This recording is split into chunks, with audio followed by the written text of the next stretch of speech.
নমস্কাৰ, এই মুহূৰ্তত আহি পৰিছে অসমবাসীৰ ৰাজ্যখনে কেইবাটাও গুৰুত্বপূৰ্ণ খবৰ। অসমৰ লাখ লাখ ধনী দুখীয়া পৰিয়ালৰ বাবে এটা ডাঙৰ খবৰ। অৰ্থাৎ শিক্ষাৰ্থীসকলক দিব চৰকাৰে 10 লাখকৈ টকা। কিন্তু এই 10 লাখ টকা ক'ত কেনেকৈ আবেদন কৰিব, কিহৰ বাবে দিব সবিশেষ জানিব এইটো ভিডিঅ'ৰ মাধ্যমত। লগতে PM কিষাণ যোজনাৰ 19 নম্বৰ কিস্তিখন কেতিয়া দিব আৰু কোনে কোনে লাভ কৰিব।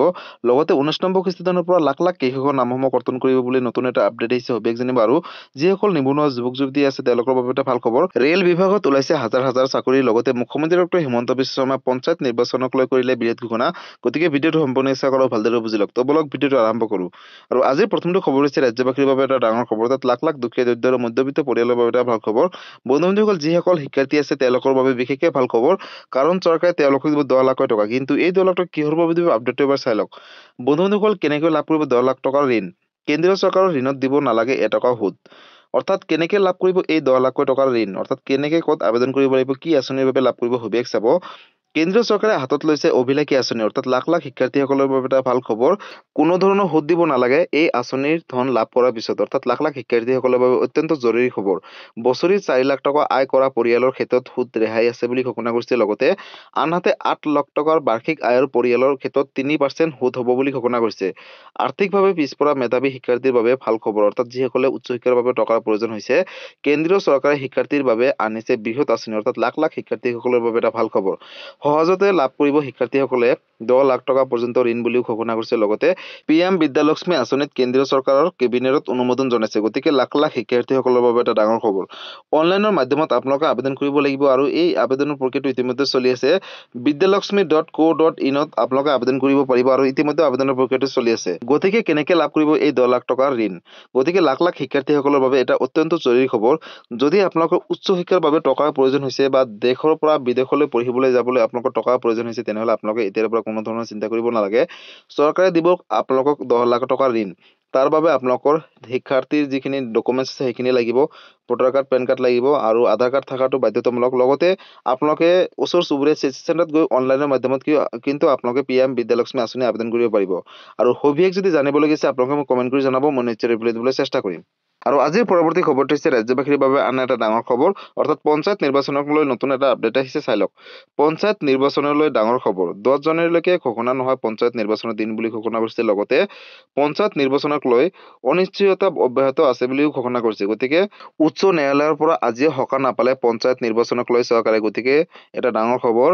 10 জানুৱাৰীত বিষয়টোক লৈ পুনৰ অনুষ্ঠিত হ'ব শুনানি, অৰ্থাৎ পুনৰ শুনানি হ'ব আৰু তাতে ডিচিশ্যন ল'ব। 10 জানুৱাৰীলৈকে ঘোষণা কৰিব নোৱাৰিব পঞ্চায়ত নিৰ্বাচনৰ দিন, অৰ্থাৎ ন্যায়ালয়ৰ ৰায়ৰ ওপৰতে নিৰ্ভৰ কৰিব পঞ্চায়ত নিৰ্বাচনৰ ভৱিষ্যত বুলি ইতিমধ্যে ঘোষণা কৰিছে। গতিকে এটা ডাঙৰ আপডেট। 10 জানুৱাৰীত আদালতে এই সন্দৰ্ভত চূড়ান্ত ৰায় দিয়াৰ সম্ভাৱনা আছে বুলিও ঘোষণা কৰিছে। চৰকাৰৰ পক্ষত ন্যায়ালয়ে ৰায় দিলে 10 জানুৱাৰীৰ পিছত পঞ্চায়ত নিৰ্বাচনৰ দিন ঘোষণা কৰাৰ সম্ভাৱনা ৰাখিছে। পঞ্চায়ত নিৰ্বাচনৰ দিনক লৈ অব্যাহত আছে অনিশ্চয়তা। গতিকে যিসকলে পঞ্চায়ত নিৰ্বাচনক লৈ চিন্তা কৰি আছে যে পঞ্চায়ত নিৰ্বাচন কোনটো তাৰিখত হ'ব, কেতিয়া হ'ব, হয়তো বহুতৰে মনত এইটোৱে ধাৰণা আছিলে। কিন্তু চৰকাৰে এতিয়ালৈকে শুনানি দিয়া নাই। 10 তাৰিখৰ পিছতে চৰকাৰে শুনানি দিব আৰু তাৰ পিছত, অৰ্থাৎ 10 তাৰিখৰ পিছতে ফাইনেল ডিচিশ্যন হ'ব যে কোনটো তাৰিখত পঞ্চায়ত নিৰ্বাচন অনুষ্ঠিত হ'ব। গতিকে এতিয়ালৈকে অফিচিয়েলভাৱে ডেটটো ঘোষণা কৰা নাই। আৰু আজিৰ পৰৱৰ্তী খবৰটো হৈছে ৰাজ্যবাসীৰ বাবে আন এটা ডাঙৰ খবৰ, অৰ্থাৎ লাখ লাখ কৃষকৰ বাবে এটা ডাঙৰ খবৰ। বন্ধু-বান্ধৱীসকল, যদি আপুনি এজন কৃষক হয় তেনেহ'লে আপোনালোকৰ বাবে এটা অত্যন্ত জৰুৰী খবৰ, কাৰণ PM কিষাণ যোজনাৰ 19 নম্বৰ কিস্তিখন কেতিয়া দিব আৰু কোনে কোনে লাভ কৰিব। লগতে 19 নম্বৰ কিস্তিখনৰ পৰা লাখ লাখ কৃষকৰ নামসমূহ কৰ্তন কৰিব। আপডেটটো চাই লওক। লাখ লাখ কৃষকে ঘূৰাই দিব লাগিব PM কিষাণ যোজনাৰ ধন। আহি গ'ল ভুৱা হিতাধিকাৰীসকলৰ এখন তালিকা বা এখন লিষ্ট।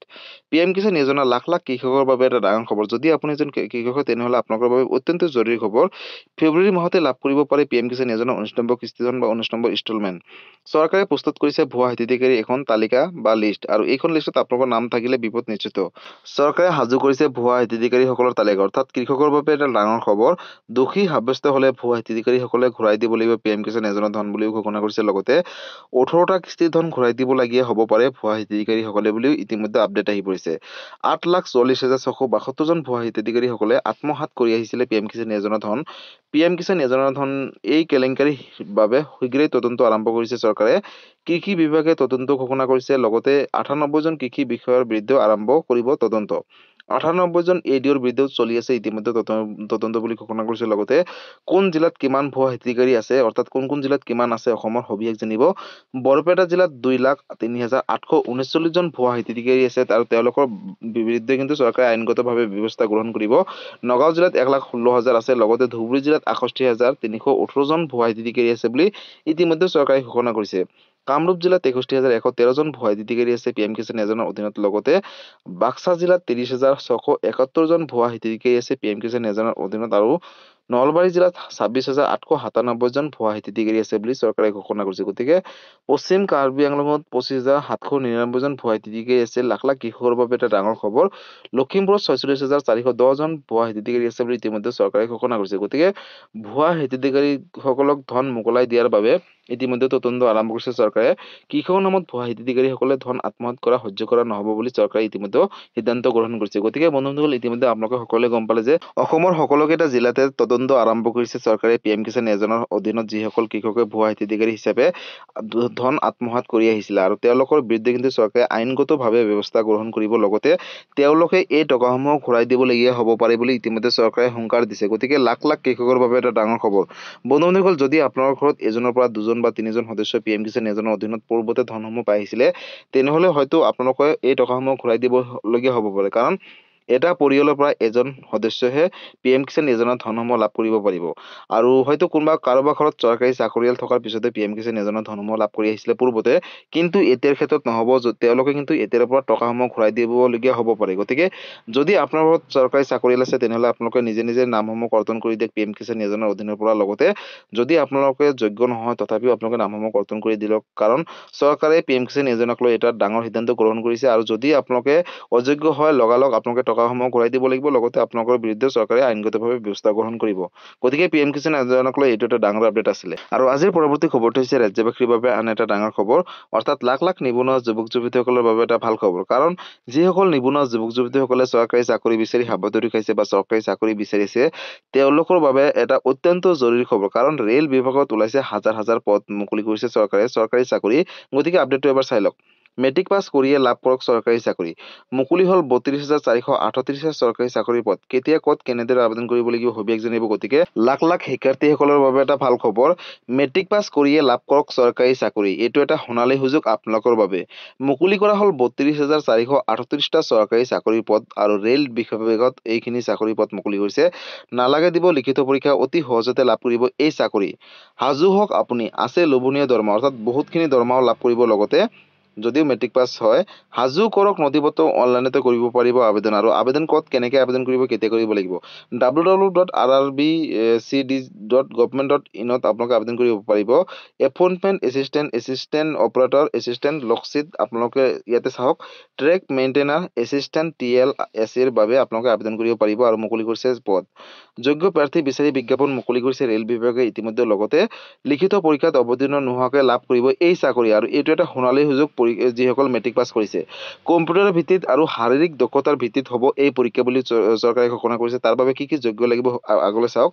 পৰীক্ষা হ'ব নথিপত্ৰৰ লগতে চিকিৎসা সেৱা। আবেদনকাৰী কি কি যোগ্যতা থাকিব লাগিব, অৰ্থাৎ কোনে কোনে আবেদন কৰিব পাৰিব, তাৰ বাবে কেইবাটা ক্ৰাইটেৰিয়া দিয়া হৈছে।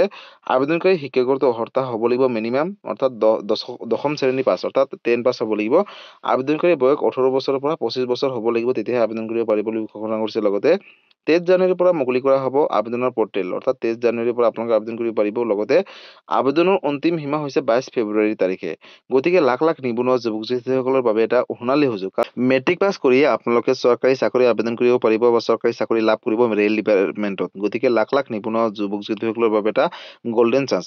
আৰু আপোনালোকে আবেদন কৰিব হ'লে 23 জানুৱাৰীৰ পৰা আৰু 22 ফেব্ৰুৱাৰীলৈকে আপোনালোকে আবেদন কৰিব পাৰিব। অৰ্থাৎ আপোনালোকে অহা 23 জানুৱাৰী তাৰিখে আপোনালোকে আবেদনৰ পৰ্টেলটো মুকলি কৰিব চৰকাৰে আৰু লগালগ আপোনালোকে আবেদন কৰিব। তাৰ বাবে আপোনালোকে ওচৰ চুবুৰীয়া CC চেণ্টাৰত গৈ আবেদন কৰিব পাৰিব বা কম্পিউটাৰ দোকানত গৈ আবেদন কৰিব পাৰিব।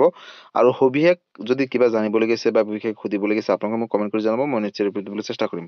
গতিকে বন্ধুসকল, আজি আছিলে এইটো এটা ইনফৰ্মেটিভ ভিডিঅ' আৰু গুৰুত্বপূৰ্ণ খবৰ। ভিডিঅ'টো চাই কেনেকুৱা পালে, যদি ভাল পালে চেনেলটো নতুনকৈ আছে চেনেলটো ছাবস্ক্ৰাইব কৰিব, লাইক কৰিব। কিবা সুধিবলগীয়া বা বিশেষ জানিবলগীয়া আছে আপোনালোকে মোক কমেণ্ট কৰি জনাব, মই নিশ্চয় ৰিপ্লাই দিবলৈ চেষ্টা কৰিম। আৰু এই ভিডিঅ'টো আপোনালোকৰ সকলোৰে মাজলৈ শ্বেয়াৰ কৰি দিব। আৰু যদি ফেচবুক পেজৰ পৰা চাইছে তেনেহ'লে ফেচবুক পেজটো ফ'ল' কৰিবলৈ নাপাহৰিব আৰু ফেচবুক পেজৰ পৰা সকলোৰে মাজলৈ শ্বেয়াৰ কৰি দিব। ধন্যবাদ। জয় আই অসম।